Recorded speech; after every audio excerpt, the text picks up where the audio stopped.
So let me ask you a question. Is there anybody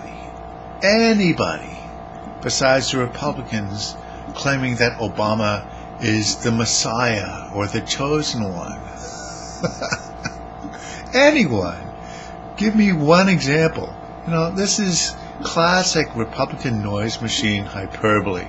They're taking the guy's popularity as a leader, his speaking ability, and they're using it against him, turning his strength into a weakness. Say, oh, people think he's the Messiah and he's the chosen one and all this other crap.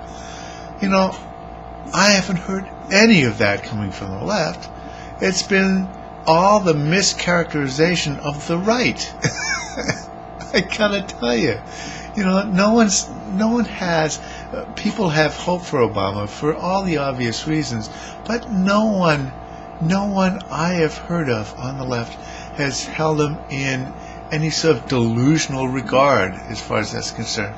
They all think he's a human being, for God's sake, But the right has to take these things and twist them around so that they're an extreme. They did the same thing with his economic policies, trying to assert that it's Marxism or socialism or something.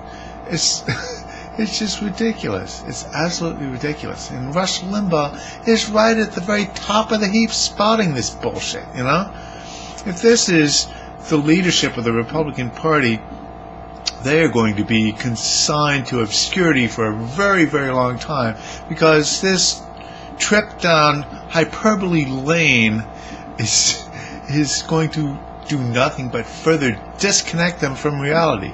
There's a time where it helps to have their disciples not be exposed to any reality and be kept within their little cocoon and hear nothing but Rush 24 hours a day, But that's not going to work anymore. The economy is going to shatter the bubble, and the Republicans who think that all their old, outdated ways of thinking about economics from the Cato Institute and the Heritage Foundation are just flat out wrong, and they're going to have to change their ways.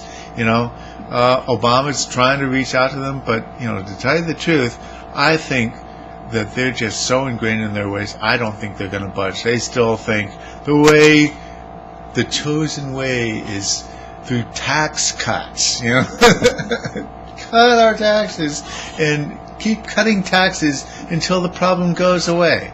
It's not going to be that simple. What's needed in this country is for wages to rise. It's for people to get better wages. That's how the economy is going to recover, right? Better wages mean more spending, better jobs, more jobs, everything else. It's an ecosystem. It's circulation.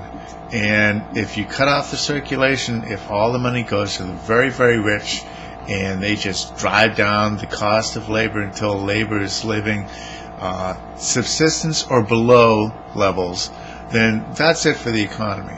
We've been able to keep going because of the amount of credit people have been willing to use. But those days are over. It's time to start taking seriously the idea that we need to consider how we're going to raise wages in this country. And these people railing against unions and all this other stuff are the top CEOs. Let me tell you, they don't give a fuck what happens to this country as long as they get to be on top of the heap when all is said and done. They don't care what the bottom looks like as long as they're on the top. That's all they care about. So, anyways, that's all.